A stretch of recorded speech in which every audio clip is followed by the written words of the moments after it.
one motion that is put forward for the NUS conference.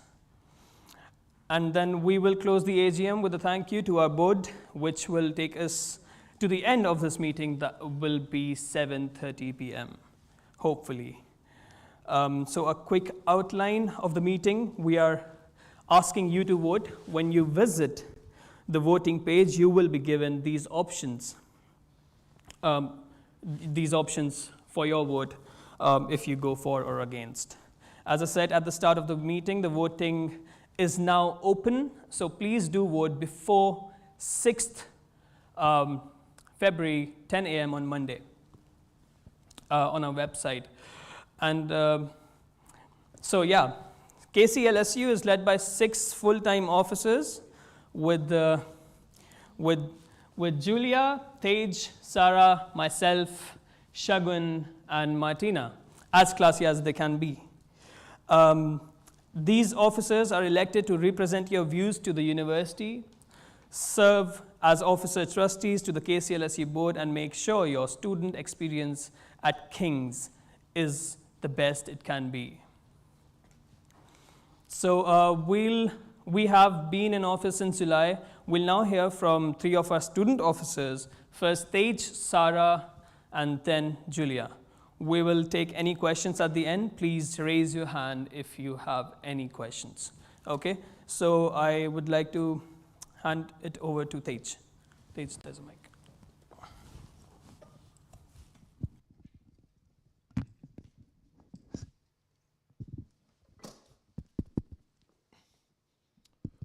Hello, everyone. My name is Tej, and I'm the Vice President for Activities and Development. On my 3 priorities, first one being the Student Voice Partnership Agreement. The Student Voice Partnership Agreement sets expectations for how KCLSU and King's College London will work together to realize our shared vision for student voice. The entire officer team at KCLSU helped finalize and present this document to King's executives.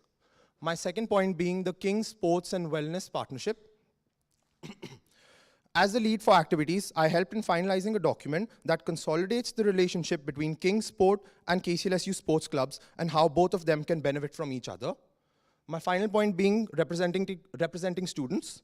I engage with multiple societies on a daily basis, helping them resolve any issues they might have in their day-to-day workings.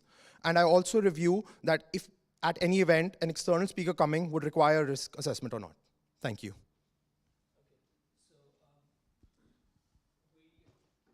We would like to hand it to Sarah. Sarah, over to you. Hi, everyone. Hi, everyone. My name's Sarah. As you can see, my 3 priorities are transparency, both with awareness with our student members about KCLSU's role and how we're here to KCLSU's role and how we're here to represent you, and also transparency from KCL's side. And in terms of that, what I'm doing right now is trying to increase engagement with members through social media primarily, and trying to improve the way we use officers' updates, because as we know, not everybody reads the emails. So we're trying to, this month we're due to start doing video officers' updates, and hopefully give like a bite-sized rundown of the week, what's going on in officers' agendas, what we're doing, and make sure that you have more of an intimate view about your officers, and also about KCL as well, the meetings that we sit in, the agendas that we have in those meetings as well. We also have an officers podcast, which is a bit delayed, but we're due to start this month as well, highlighting not only the work of the officers, but also inviting potentially students to come on and speak about current topics pertaining to them, and also I'm planning to invite key figures at KCL for interviews and Q&As. In terms of MCFs, mitigating circumstances, it's quite controversial, but I'm sitting on this new group that's been formed this week called the Mitigating Circumstances Oversight Group, and KCL is planning to have a whole review on how they do mitigating circumstances in the system, and what I wanted to do is make it more sensitive and more inclusive, more space for self-certification without evidence, for short-term, so you can get a week extension without having to submit evidence. automatic referrals to the counselling service for MCF reasons relating to mental health, which there are a lot of, and also reimbursement for medical evidence required for MCFs as well. So there's a lot going on with MCFs, and I'm trying to make sure that we have reform very quickly in the committees that I sit on. And finally, decolonisation. I'm currently working on a campaign called Dismantle KCL, not the actual KCL, but King's Colonial Legacy, which is what it stands for. And we've had a launch event back in October where we got to strategize with student groups like Liberate KCL on how to decolonize the university. And we also formulated an open letter, again, with co-created by student groups like Liberate KCL. The letter is also due to be sent out. We're just getting more signatures. So if you're interested in that, do let me and Martina know as we're organizing this campaign. And lastly, our campaign is, again, hopefully we'll be having a second event that we're currently organizing right now, focused on activism primarily, and again, how to decolonize KCL. And we'll also be delving into King's 200-year-old colonial legacy. And we're working with professors. I'm currently in talks with professors in the history department responsible for the modules about King's past, and the KCL's library collection services and the archives as well. So again, there's a lot going on. It's been 6 months, but we're getting there, hopefully. Thank you. Thank you. So we will move on to Julia, who will be joining us online. I believe she's here, and yeah, and then we can move on to the questions. I think she's having some technical difficulties. Okay. We might just have her video and Okay. take a note of any questions for her. Yeah. Okay. So we will just start with the video first, and then we can have submitted questions for Julia afterwards. Hello, my name is Julia. I'm your VP Education Health this year, and I give you a very brief update on my work in the first 2 months. For more detail, you can refer to my report, as I'm sure you've got access to it, especially to the appendix. It's quite lengthy. Or you can drop me an email or a message. I will be very happy to discuss anything with you, and if you want to get involved with anything, email me as well. So let's go to the point. In terms of my work in the first few months, the main point was improving the academic experience of students. That's a very broad term, but the main focus was on the exam timetable release. As we know, especially in period 3, the exam timetable has been released with severe delays in the past few years, and that is not acceptable. So I have been pushing for the exam timetable to be released on time, for a set period of time to be established as the minimum, and for people to make a commitment to stick to this time. Obviously, that is still a work in progress, and hopefully there will be some kind of commitment made by King's soon. So the next point I have been working on in the past few months has been improving the mental health services at King's. As we know, students are under a lot of pressure in the heart of London, and the COVID pandemic did not help with their mental health. We have been in conversations with people working within the services, and we know what it is that they need. And therefore, we would love the university to provide more of those resources to them. Currently, they have told us they need more space for in-person appointments, which apparently are way better for our students than the online ones. I have also been sitting on a panel responsible for overseeing the fitness to study process. If you don't know what it is, we'll go fitness to study at King's College London, and you will find out all the details if you would like to contact us and report any of your experiences with the panel or share any opinions. We'd be very happy to talk to you. The final point that me and my colleague Sarah have been working on the past few months with our KCLSU and King's team was Teaching Excellence Framework. You might have heard about it by now, and if not, we'll be releasing lots of comms. Teaching Excellence Framework, or TEF, is a national exercise, or a national competition for all universities within the UK, and it's meant to assess how good university is at being a university. There's been student experience and progression, student success, all sorts of good things that are waiting for students after graduation. The competition is based on 2 submissions, one from the university where the university is reporting data about itself, and 1 submission from the students where students are reporting about their own experience and how they feel being part of the university. Obviously, we've been overseeing the student submission, and we are very proud to tell that we have submitted a few days ago, and that will be soon release date confirmation to you and discussing it with you. So that's all from me for now. If you have any more questions, please drop me an email and I will be very happy to meet you for coffee or get back to you or arrange a bigger panel. Thank you very much. See you soon.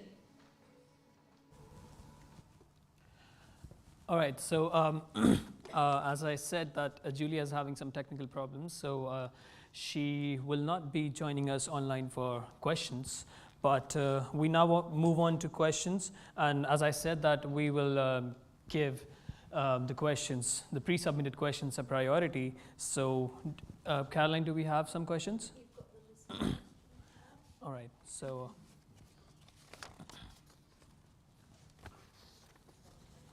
right. Okay, so we have one for Tej, and Tej, do you want to come?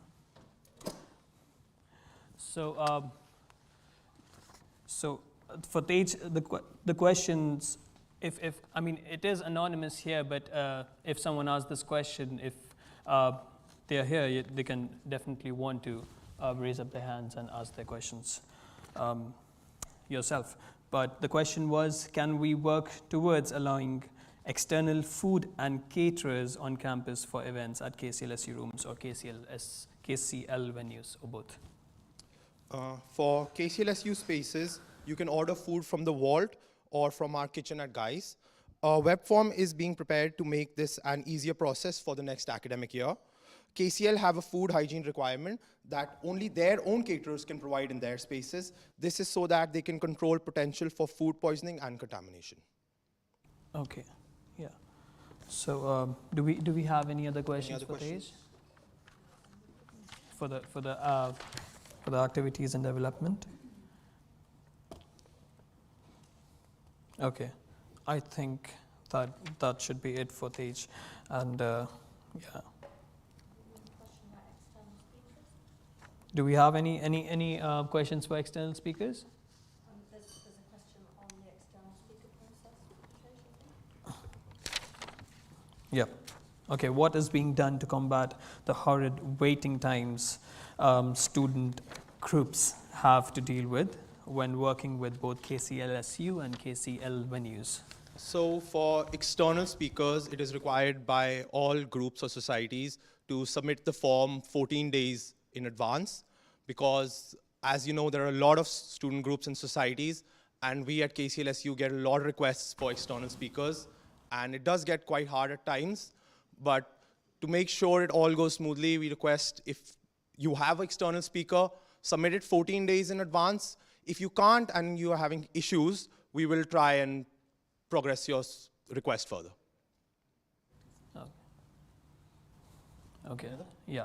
So that will be 14 days, basically, 14 working days, 15 working days, yeah. So, so yeah, that should be it, I guess, for Tej. And is it fine? Okay, now we move on to the other three officers. So that will be not now. So basically, for Julia's questions, if you have any questions, please try and drop an email to Julia or any platform at KCLSU. So now we move on to the money bit. Part of the reason for holding these meetings is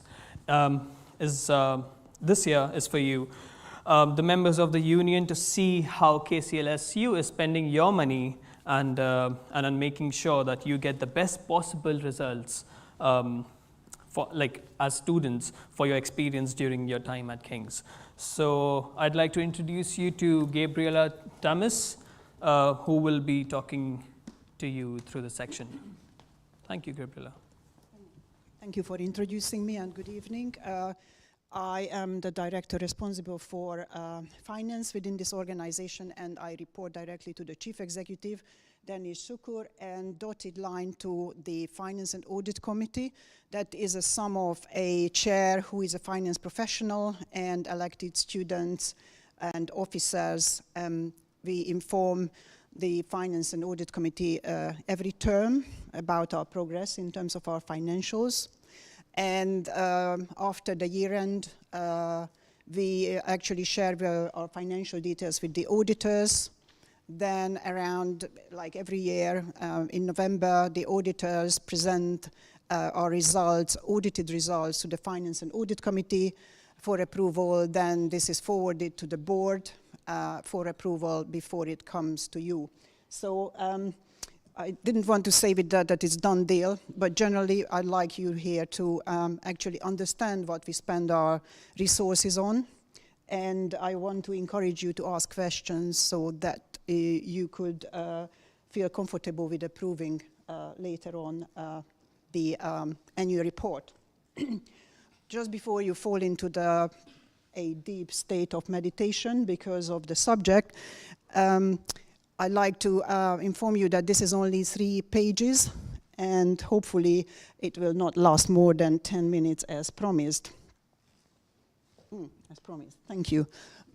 Ali, and immediately you can see on the left-hand panel an abridged version of what you can find in the annual report on page 28. The annual report goes on for 12 pages on finances. This is the statutory format, and the reason why it needs to look like that is because this way, this layout is the same for all student unions across the country, so you can compare them, and also it's very similar to for any other charities.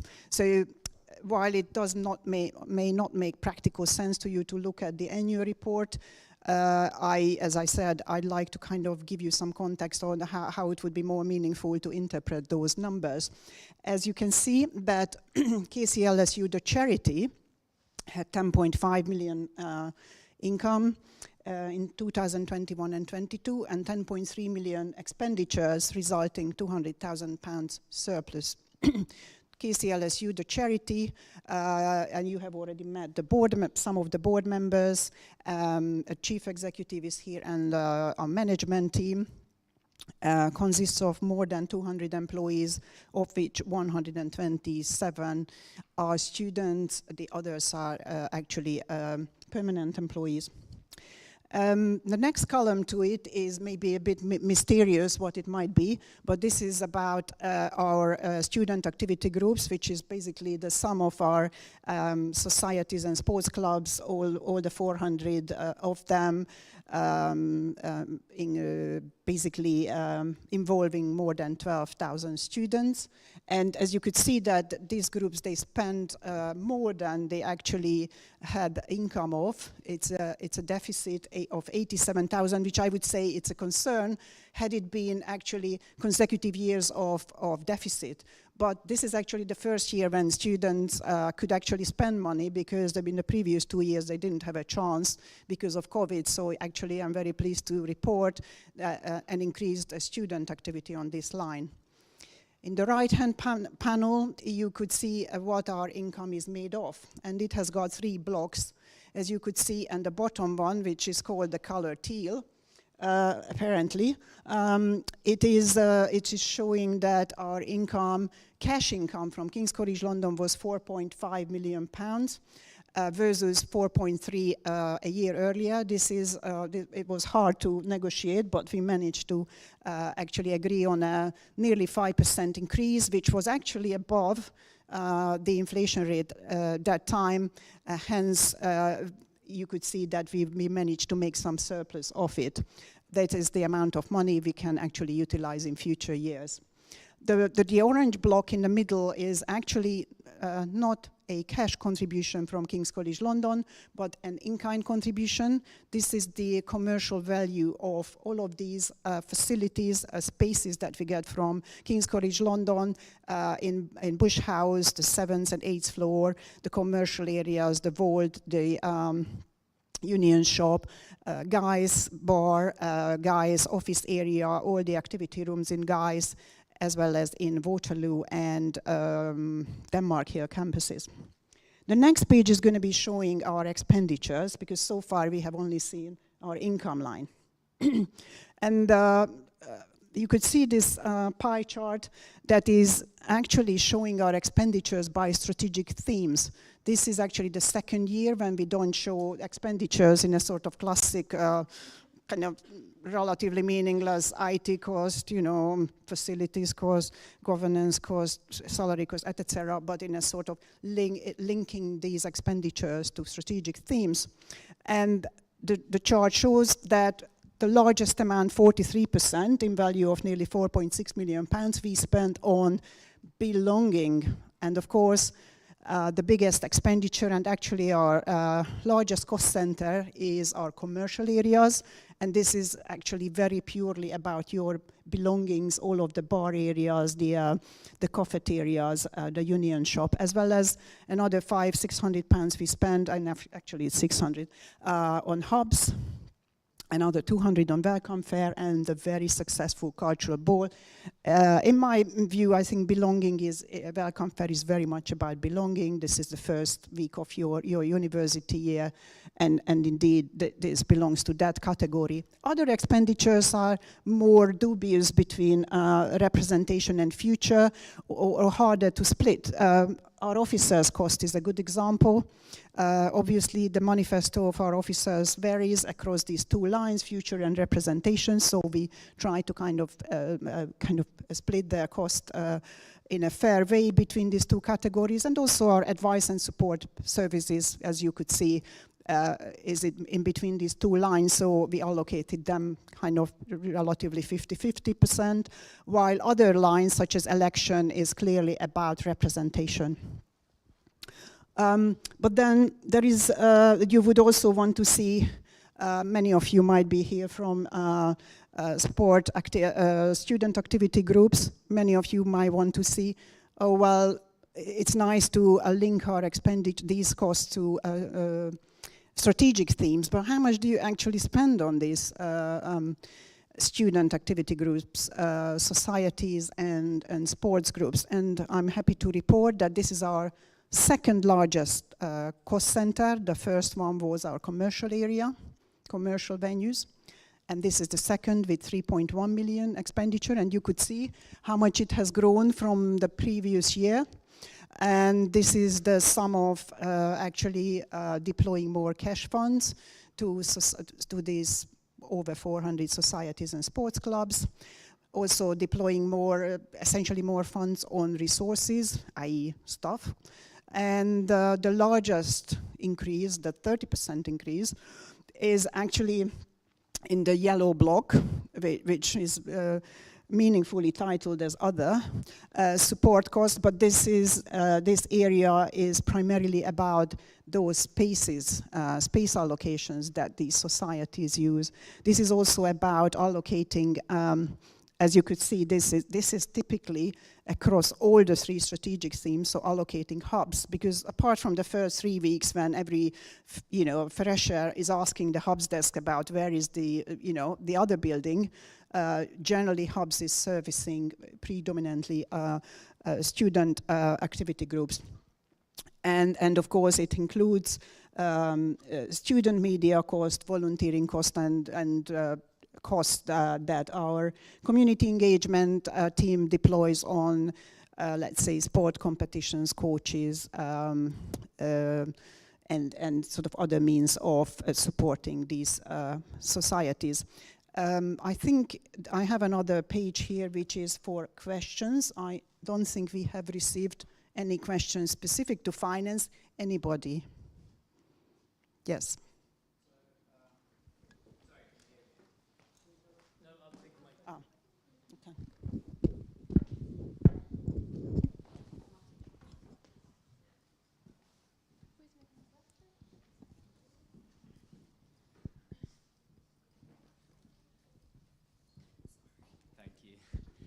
Hi.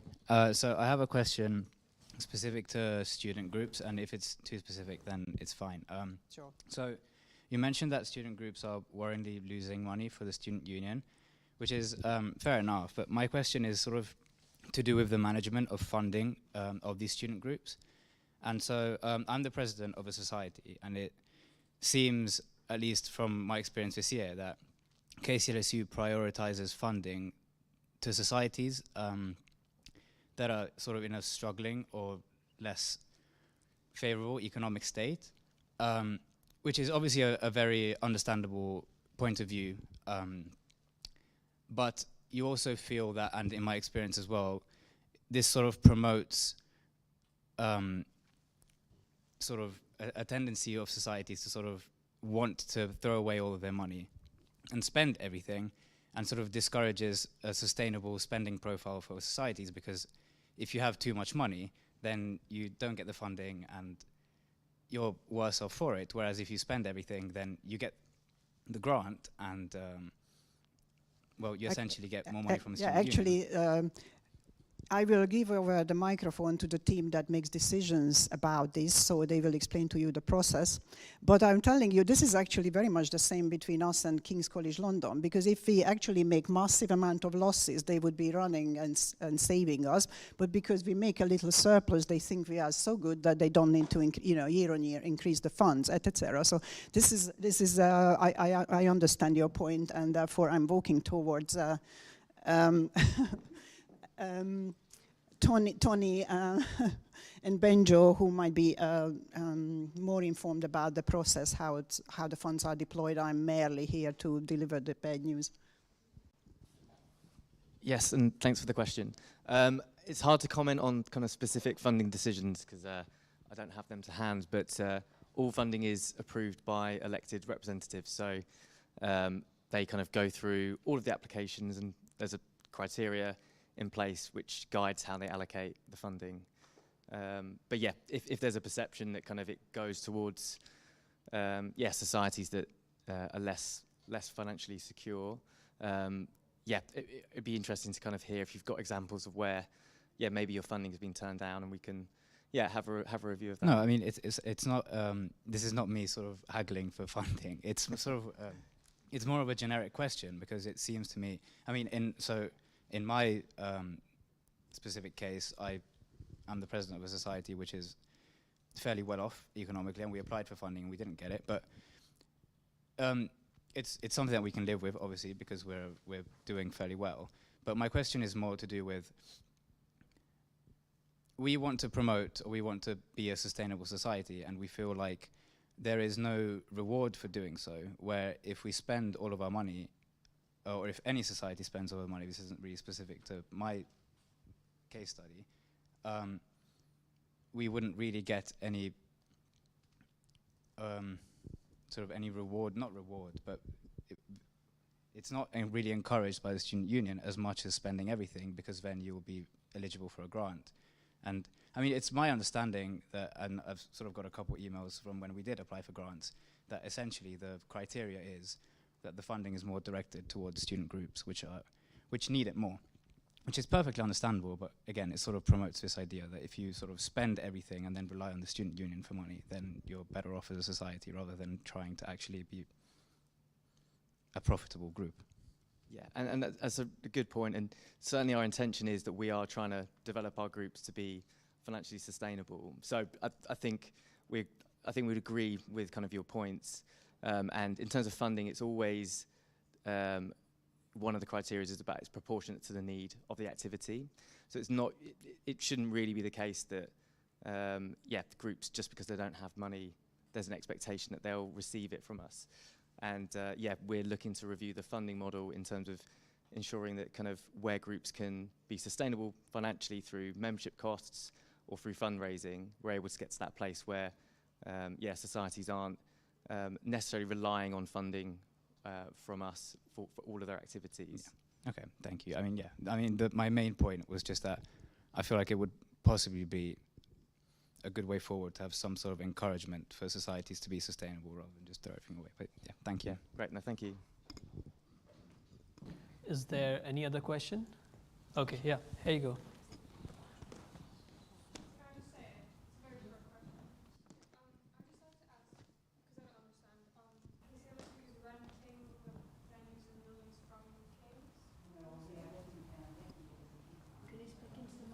It's an in-kind, so the question was whether we were renting it. In reality, if we were renting it, they should also give us the money for paying the rent. So instead, they are giving it as us as in-kind contribution, which is a terminology a bit abstract. But in simplistic terms, we recognize it as a revenue, 4.1 million, I think, at the moment, and we also recognize it as a cost. So the impact is zero. because who funds us? It's King's, essentially. And if they rented it to us, then they would need to give us more than £8 million, so that you see what there is left pocket to right pocket. So in reality, we get it free of charge, and we obviously allocate the cost across all sorts of activities we engage ourselves. So there is also another way of looking the numbers without this in-kind rent. And this is how we look at it as the numbers as the management team when we run this operation. But for the purposes of the annual account, we need to recognize it at a commercial value, which is established by third parties, actually, not by us. Do you mind speaking into the microphone? Thank you so much. All right, that was the end of my question, though. I think you've answered it, yeah. Yeah, hopefully. Yeah, thank you very much. Okay. Thank you so much, Gabriela. Seems like the money bit is quite interesting for all of you. But I think now we would like to move on to the remaining officers, the 3 officers, including myself. We will start with Shagun, then Martina, and then myself. So, Shagun, over to you. Here you go, the microphone.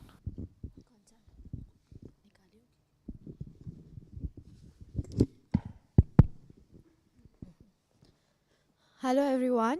I'm Shagun. I am the VP for Postgrad. And here are a few points that I would like to highlight that I have done in the previous semester or that I intend to do in the next semester. And my first priority is about increasing aid for international students, that they are integrated in the university smoothly. So it talks about from their journey from the very beginning until the end, and it could start from CAS. So CAS is it's a letter which international students usually need in order to apply for a visa. And until unless that letter comes from the university, they can't go ahead in the process and actually procure the visa or book their rented apartments out in the university and come to study here. So this process has always been done at the very end. And so this is one of the parts which I'm trying to work at. Second is mental health facilities. I've written a lot about it in my report in great detail, so I would really encourage all of you to go and look it up online. The third thing that I talk about is academic calendars for it to be more diverse in a way that we are taking into consideration international background that King's actually represents. And I'm also currently in the academic calendar working committee. The second point is strongly recommended or mandatory consent training. This is very close to me. I feel like every space should be a safe space, and as students, the topic of consent is very, very important when you're joining university. So at UG level, PGR, PGT, PhD, at any phase of your life, you really need to understand this. And we do not currently have a consent training program, which is in our induction pack, like other universities do. So this is something that I'm trying to work on. And at the KCLSU space, we are trying to integrate it in our application process. So when societies are signing up for ratification at SCU, they have to fill out application forms. So we are going to increase another step that all the members should have gotten done this training, and it's very easily available on Keats. All the resources are available at KCL website, Keats. The third point is talking about academic support. So personal tutors accountability and MCFs. Personal tutors, it's 2 parts. So one, having accountability of actually meeting your tutees. So the first step is actually developing a relationship with your tutee, that they're aware that my tutor exists. I never had the support, and I would like others to actually have the support, that they know that what kind of support can they receive. Maybe it could be resources for them to guiding at the right places. So the first step is to at least meet your tutee and to make them aware that you exist. And the second one is knowing the background. So coming from a international background and being a PGT student, we only have 2 semesters, and we've already studied in a very different education system. For the personal tutor to actually understand that there could be a discrepancy in what a student thinks that education is, and something else that we are doing out here in PGT. Here we are creating. And the last aspect is supporting students with UCU strike action. It is currently ongoing. Yesterday was the first day of strikes. It's going on for 18 days now, and there are a lot of things that we are trying to do as an officer group. But more than that, we would like your support as well. We have recently thought about engaging with the students more to understand what you would like us to support, like in which way can we support you at the best. So having like a suggestion box at the hubs to get your views. And my personal thing that I'm really working on is tuition fee compensation 100% with all my officers. Because if you're missing out on learning, which is essential and vital to your university experience, then you deserve to get your money back. And if it is for 18 days, then that sum of percentage of that tuition fee is supposed to get back to you. And there's a complete mechanism as to how can you apply for the complaint process. I wouldn't take up time by explaining how, but I've put out in my officer's update last semester, which I will repeating this semester as well. And that's me, Shagun. Thank you so much. Thank you, Shagun. I think we move on to Martina next, and then myself, okay? And then we'll open the floor for the questions. Hi everyone, I'm Martina. I'm the VP for Welfare and Community, and for this year I've been working on these 3 priorities. So the first one being the Dismantle King's Colonial Legacy campaign that Sarah has already mentioned earlier. So we're trying to build a powerful student-led campaign that calling on university to commit to dismantling the lasting legacy of colonialism and institutional racism at King's. And we've been working with 9 different student groups. And last term we hosted our launch event, and we also drafted an open letter to King's management that was shared at the launch event, and we're currently still working on, collecting more signatures. So if any students are interested in getting involved or signing the letter, please let me know. And this year we're continuing to do more student outreach and awareness building. And we're planning a second event that's going to look at putting decolonization into action. So a lot of times I feel like the conversations around decolonization can be quite academic focused. So we're trying to see how we can bridge the gap between those academic conversations with activism. And we're also planning on having stalls around campus where students can come to us and learn more about the campaign and get some campaign materials and how you can be involved. And okay, moving on to the second point, which is addressing the spiking crisis, harassment, student safety. So last year around the UK, like spiking was a major issue across campuses. And at King's, we have the Stop the Music student campaign group that was launched last year to in the context of the prevalence of harassment and spiking of the spiking crisis, and they have been lobbying the SU to improve their measures for student safety and so during my term, it has been one of my goals to work closely with the group and rekindle the conversation between the group and the SU and understand and work together on how to improve student safety and well-being. So through building close relationship with the students from the group, we've kind of like rebuilt the kind of sense of trust with the group and restarted conversations. So we've kind of like we've had many conversations with the group, and 4 out of 5 of the student group's policy proposals have now been implemented, and those are first one being like first aid professionals. So we have St. John's Ambulance now present at Guy's Bar, which is where most spiking cases have happened in the past. We also have new designated safe spaces at Guy's Bar for students who feel unwell or vulnerable or need any kind of assistance. And we also have shadow shifts by the student Stop the Music campaign group to see how the policies are being implemented and where we can improve. And we're also working on a joint statement with the group. So That's the second point. And the third point is addressing barriers trans and gender non-conforming students face in changing their personal details. So with the alarming rise of anti-trans policies and attitude nationwide, I think it's more important than ever to support trans students. And one of the difficulties that students have been facing is getting their details, whether that's like their name or gender marker changed in the King's system, although King's has a policy in place that in theory should allow that to happen. So I have been working and lobbying King's to create a one system procedure through a change personal detail kind of like request form on the King's website that would allow students to change their details in one place and like not have to go through the whole burden of, you know, contacting different like 3,000 different departments and things like that to get details changed. And yeah, and that's me. Thank you all. Thank you. Before we move on to the questions, I'll just jump on to this part, which is the President's report. As I've already introduced myself, I'll just jump on to what I've been working on in the last term and what I'm looking forward to. So basically, I had this whole thought process of what to focus on more, and then what the bigger elephant in the room was.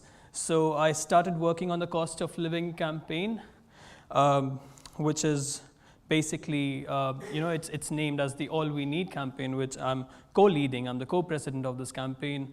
It's addressing the financial worries of the students and for students to meet their basic necessities in campus and outside. And for students to grow and thrive without these hefty prices. So basically, what I have achieved through this campaign, I'm very pleased to share that I have pushed King's to release a 3 million package fund for students to lower the prices of food on campus, first. Secondly, to increase the hardship funding that we already had at King's, but to increase, to add an extra amount to that, and then the King's Living bursaries, an increase in that as well. So that's that, and then obviously I'm very pleased to announce that recently, through this campaign itself, King's has agreed with me to make the sanitary products free in all campuses, across all campuses of it. So that's a very big milestone itself, and I really thank my team, the student officers, and everyone who helped me out through this campaign. Then moving on to the alumni cards. The alumni cards this has been one of my priority. This is my second priority to work on, and I've already been working on this. So the significance behind this manifesto point was that King's used to have alumni cards earlier, which they discontinued for some reason due to COVID, I guess. So basically, this is something to replace the King's Connect that I would say. I mean, King's Connect can already be there, but what I want from King's is, this is something I'm looking forward to this in this semester.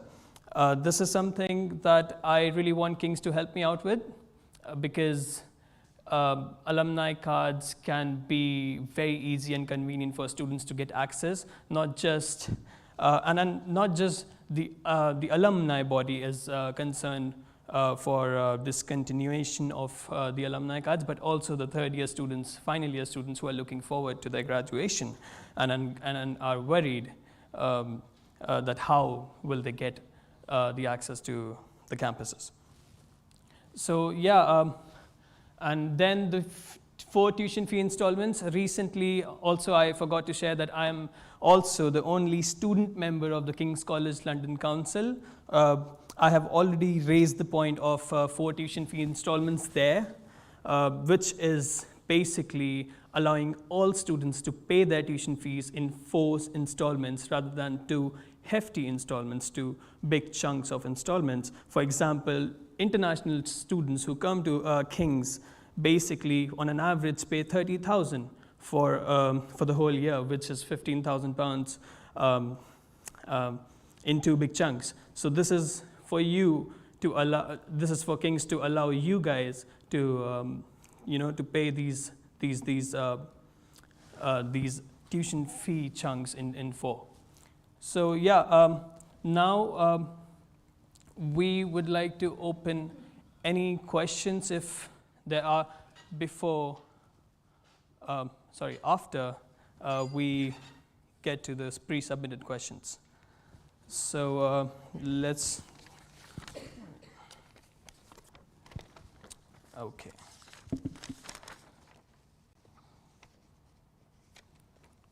Okay, I'll come back to my questions. This is for VP Welfare and Community. This is Martina. So the question for Martina yourself is it possible to have female hours at the gym?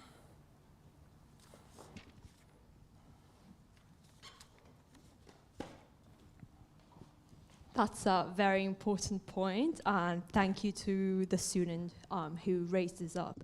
And it is absolutely so important that all students feel comfortable and safe enough to go to the gym. And one way of doing that is to ensure that there are hours dedicated to female students only. But the gyms are actually not operated by KCLSU, but by Kings. But my KCLSU colleagues are in constant contact with King's Sport. So what I can do is raise it up with them, and yeah. But thank you to whoever asked this question. Right. Thank you, Martina. And the other question is for UCU, which I believe Shagun will take. Yeah. So the question from Shidesh is: UCU has announced yet another strike in the month of February and March 2023. This time it is for 18 days, which will be equivalent to almost 20% of the annual fee. While I stand very much in support of the demands made by the UCU members on pay rise and pension issues, the disruption is a cost burden to the students and loss of hard-earned money for many. How is these cost and loss of students going to be compensated? Thank you for the question. As I had mentioned before in my presentation, there is a way that you can place a complaint with the university. So they look into this on case-by-case basis. KCLSU Advice has also put it up on the website, so we can share that link as well, but it's just a Google search away. And we have broken down the process as to how can you apply. So you need all the details, basically which module did you miss, where was it, how many hours, was it a lecture, and you need to have all these details saved with you. It usually takes at least a month or 2 months for the portal to open. So when the strikes were last time in the month of October, the portal actually opened by the 5th of December. Because it takes some time for the university also to record like which lecturers had gone for strike. And then they look into this on case-by-case basis, and that's how you can get a refund or the compensation for your tuition fees on missed learning. This is one of the processes, and there's another one which we'll put up on the website soon. And I think this should answer the question. Are there any more questions? Yeah, I mean, are there any other questions in the audience here? Is someone else here to ask the question? Okay, so we might want to move ahead. Thank you. So now we move on to the special resolution, which is basically what the most important part of this meeting that we invited you for. So now we move on to the special resolution on how our student trustees join the board, and I will hand over to the head of governance, Caroline, to summarize the proposal before we take any questions.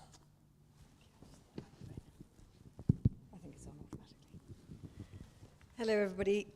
Do accept my apologies first for doing this in a slightly scripted way. I do have a terrible cough. So if I happen to break into a terrible cough, I might have to hand my script over to somebody else to deliver the rest of it for me. So apologies for that. It's not the way that I like to present, but we'll give it a go, and hopefully I can speak properly. But thank you for the opportunity to speak with you this evening. The special resolution predates my time at KCLSU, since it was discussed actually by the 2019-20 Board of Trustees following an external review of the trustee election process. The board is made up of 6 elected officers, 4 elected student trustees, and 4 lay non-student trustees. And the issue to be addressed by this resolution is how we can ensure, as a membership organisation, that we have an inclusive, diverse and skilled board of trustees to make sure that we're equipped to make good decisions on behalf of students at King's, our members. The proposal is to move to a student-led process for the 4 student trustee roles. So I'm not talking about the elected officer roles, I'm talking about the 4 student trustee roles and how they join the board. And subject to your vote, this would require a change to our governing documents, our Articles of Association. Can I have the next slide, please? So what is the problem actually to be solved? It helps first perhaps to look at what we mean by diversity on a trustee board and what the Charity Commission best practice guidance is. In particular, it's been found that boards that are made up of people from different backgrounds and experience are more likely to encourage debate and therefore make better decisions, i.e. they're making decisions from a wide perspective. And we know that diverse workforces have been proven to be better at problem solving and more creative with solutions. And this has been proven in a commercial environment and in turn leads to greater improved productivity.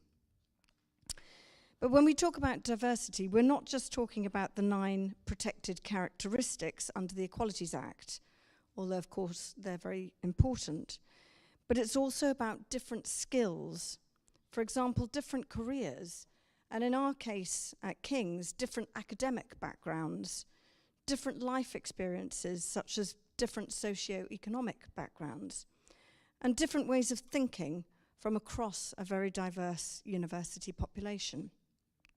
Next slide. So what does a diverse board actually look like? There's no perfect profile of a board. It wouldn't be possible to have a one of each approach. And it's also not about having a pretty board, one that looks diverse and also looks good perhaps from an image perspective. But it's about having diversity of backgrounds and experience as well as demographics. We want different perspectives to be able to think about how decisions will affect our diverse student body. We want different skills and talents to utilise the knowledge from a wide spectrum of degree courses and faculties here at King's. And we want, of course, different demographics, so we don't have all trustees coming from the same groups. So next slide, please. We haven't historically collected a great deal of statistical data on our elected board composition.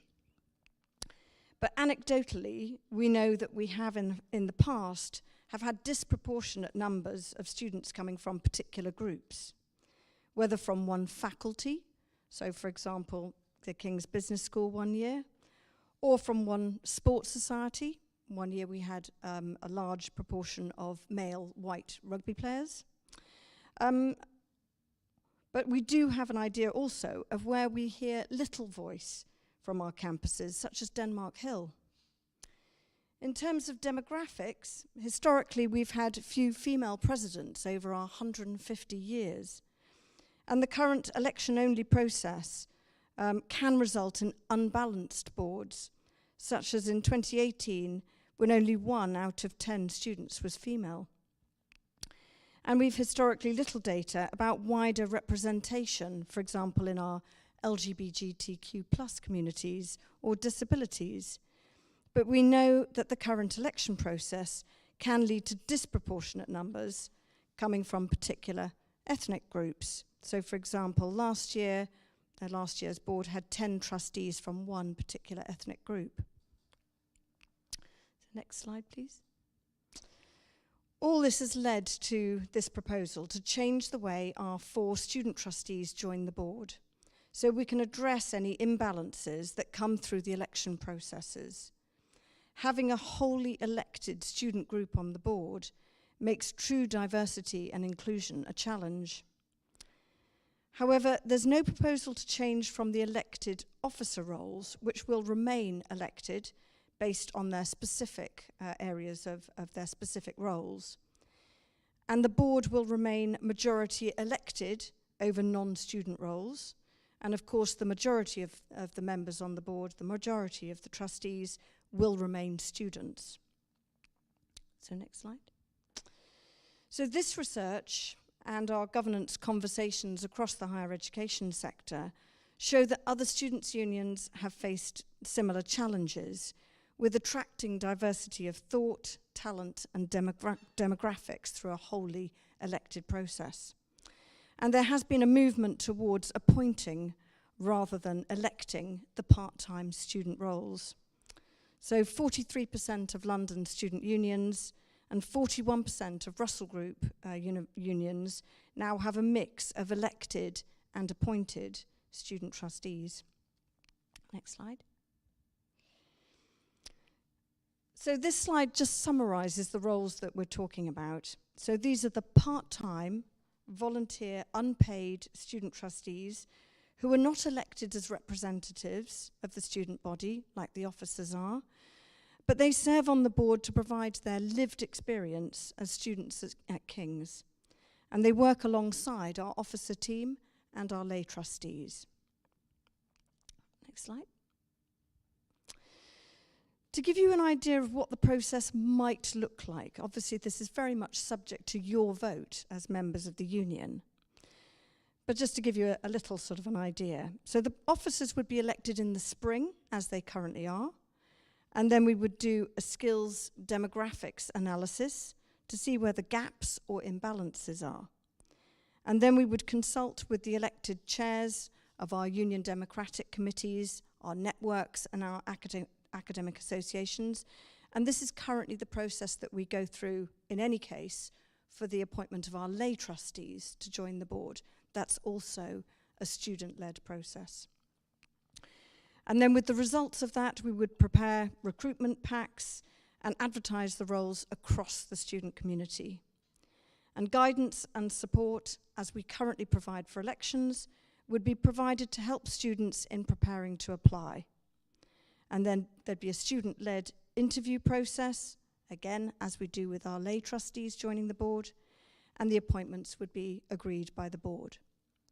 Now, this process is obviously subject to discussion and agreement with our governance, policy and compliance subcommittee, but it's just to give you a flavour of how it might work in practice, subject to your vote. So, next slide. So hopefully that's given you a bit of an overview of the reasons behind this proposal to change to a student-led appointment process for the 4 student trustee roles so that you can vote on this matter. There's a background briefing paper on the AGM pages of our website, and I'd be very happy to stay behind after the meeting and have a conversation with any of you if you wish to discuss it in further detail with me. But I think there's an opportunity for questions now if any of you have any questions. So thanks, Chair. I will hand back to you for any questions or submissions. Thank you very much, everybody. Yeah.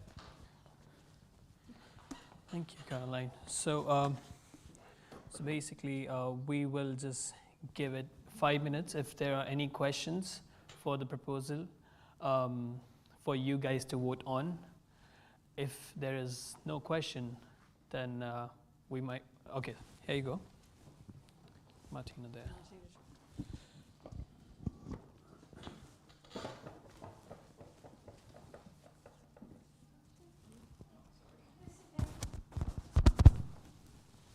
Caroline. I just wondered who would have the ultimate say in who's recruited as a trustee. Would it be the board, or would it be a delegated individual from the SU who would decide who would be elected to the trustee role? Sorry, I didn't hear the first part of the question, Amy. Sorry, who would be the person who decides who's like recruited into the trustee role? Would it be the board, or would it be somebody designated within the SU? Okay, thank you. That's actually from Amy, who's one of our existing student trustees, I have to say. And there's absolutely no criticism intended of any of our existing trustees in presenting this proposal. So the plan at the moment is to follow the process that's already laid down in our Articles of Association for the recruitment of the lay trustees. So we currently have in our articles a process whereby there is an Appointments and Transitions Committee, which is set up under the supervision of our Governance, Policy and Compliance Subcommittee, and that's overseen by the board. And with the board currently obviously being the majority of students on the board, that's why it would be very much a student-led process. But the Appointments and Transitions Committee composition is outlined in the articles. That requires an officer, a student trustee, and a lay trustee normally chairs it, and it's made up of other elected students. So across the student community of elected representatives. So that's what I mean by it being a student-led process. Does that answer your question? Thank you. Thank you, Caroline. Is there any question? Any other question? Yeah, there you go.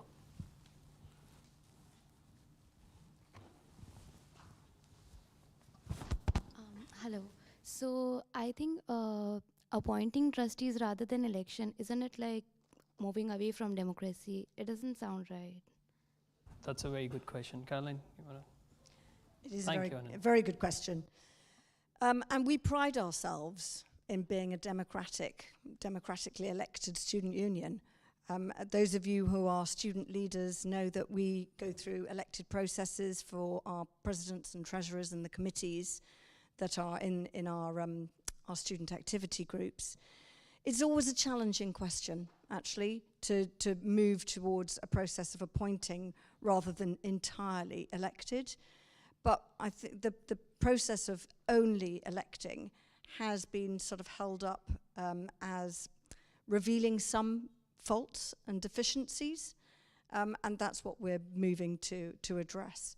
So I think as long as we can satisfy our members that it's still going to be a student-led process, which is governed actually by our elected student leaders, then there is still a democratic element to the appointment of the new student trustees. Okay, does that answer your question? Okay, thank you. Any other questions? I think we just have 2 minutes for questions on the governance, yeah? Okay, thank you. Thank you so much, Caroline. And thank you very much, everybody. Thank you especially for putting up these slides and stuff. So yeah, I mean, before we move on, I really forgot that there was one pre-submitted question for myself. So, so the question is from, I hope I pronounced the name correct. It's Zabeda Roll. So this question is for the president. Why did the Students' Union decide on neutrality regarding the strikes? Very good question. Okay, so basically, as we have seen over the years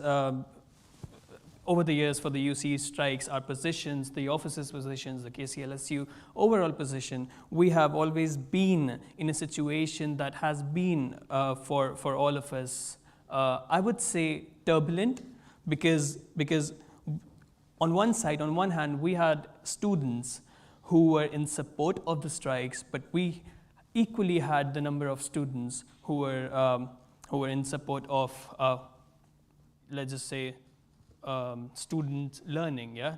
I mean, against loss of learning, let's just say that, put in that way.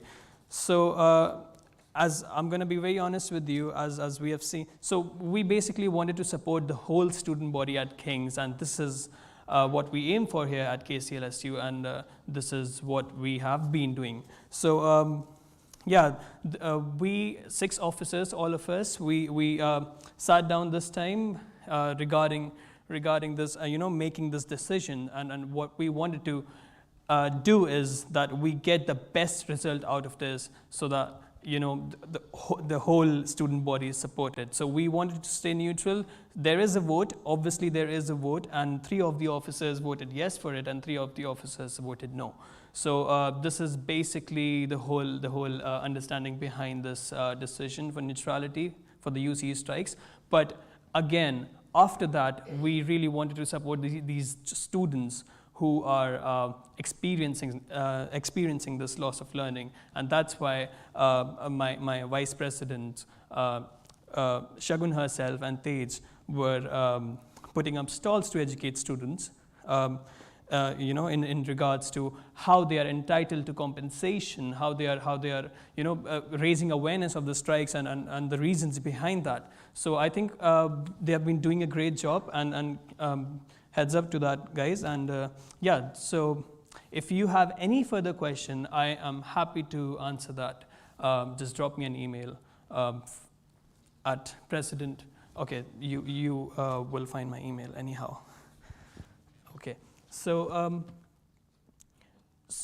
I am going to draw these questions to a close. Thank you for your questions and submissions. Please now take time to consider this important proposal that Caroline just presented. You have until Monday morning to vote, but please make sure you do vote, and please consider the whole structure of the argument that has been presented in front of you. We really like you to vote, but please be sure that you have read all the governance policies here at KCLSU before voting. Here you go. You have a question.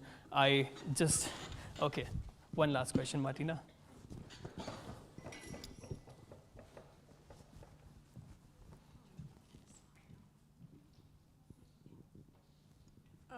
Maybe I completely missed it when you were saying, and sorry for extending this a bit longer, but for the vote, for the decision on the governance to be approved, is there a certain quota of the amount of people that need to vote and give their approval?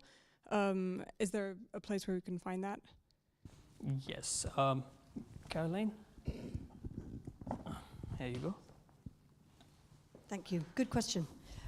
Yes, so for any of the votes this evening that we're asking you to vote on, including the special resolution, we need a quorum of 528, I think it is, members to actually vote.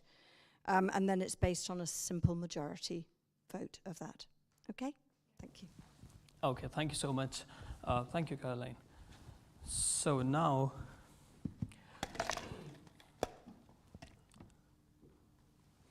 we move on to the NUS motion part of the agenda. We have had one motion submitted by Ali Gibson herself, and if this motion is voted by KCLSU members, it will go ahead to the NUS, and if NUS votes for it, it might become one policy of the NUS. So I think over to you, Ali, and yeah. Do you want me to control the slides? It's just the one slide. Okay.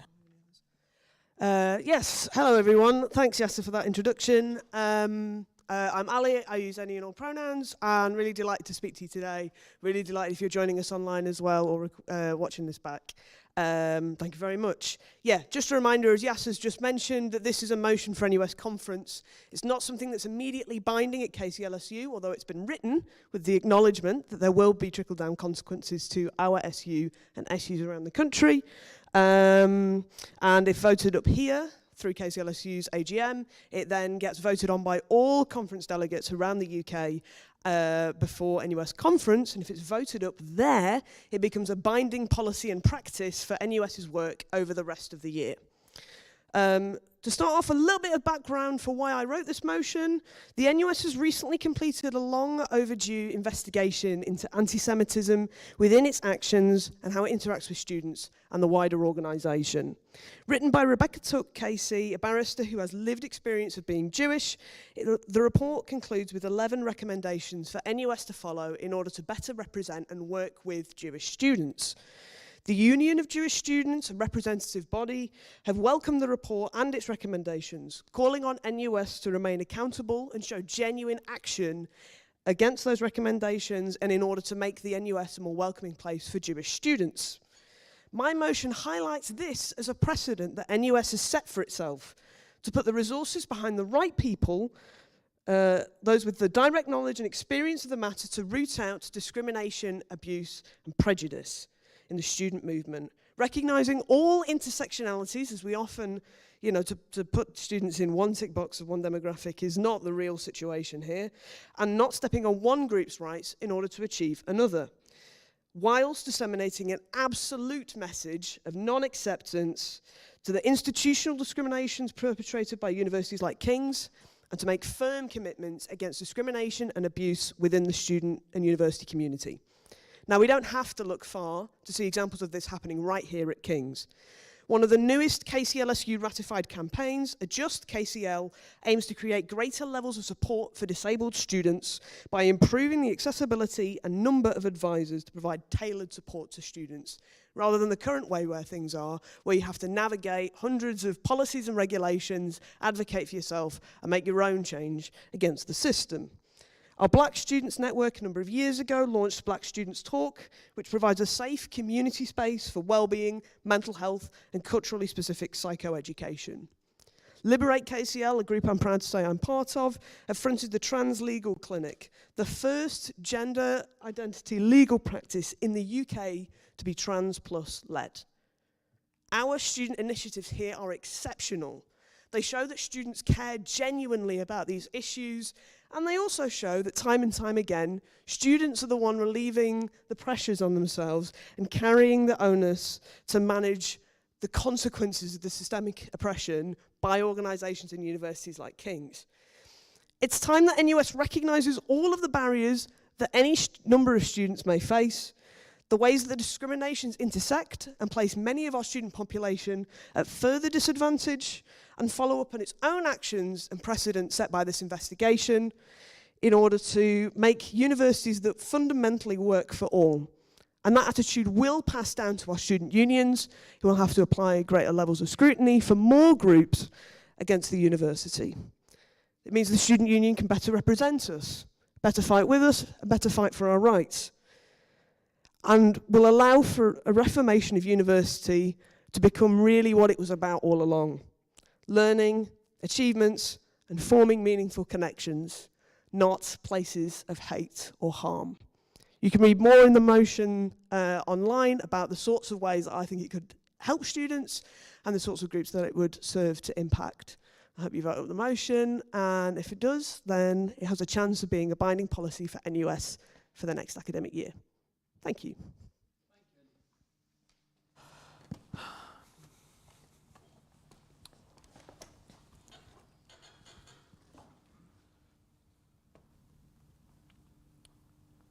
Okay, so just a second, guys.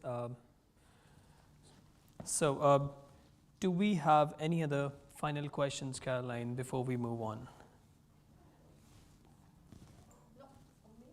No. Okay. Do we have any other questions for Ali here, if there is no pre-submitted questions for you? Okay. Okay, perfect. Then we might want to move on. Okay, so finally, as we end the formal part of the business and I close this meeting, I would like to invite our Chief Executive, Dennis Mohammed Shakur himself, to come over and give a final thank you to all our trustees. Dennis?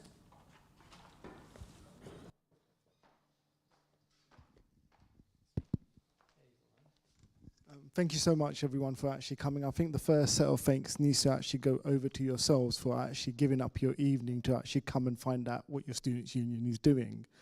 More importantly, these activities aren't an enigma.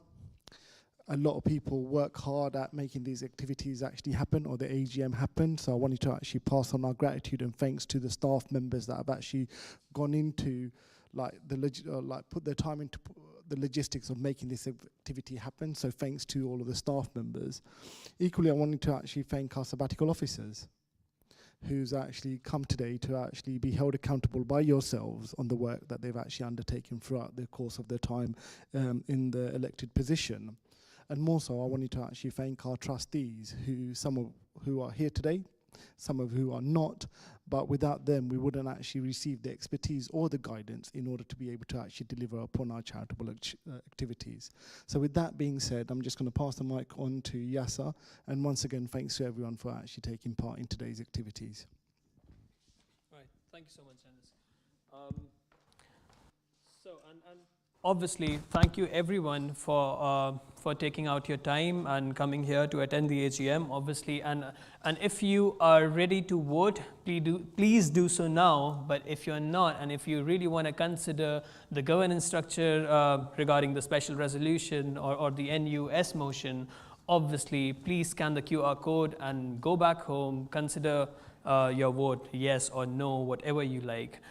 We are not pressurizing you for any vote. So basically, as again I have said in the beginning of this meeting, that the voting closes at 10 a.m.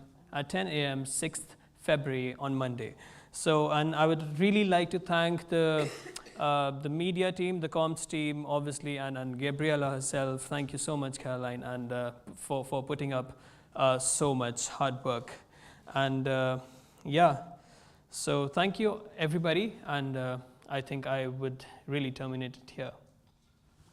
Thank you.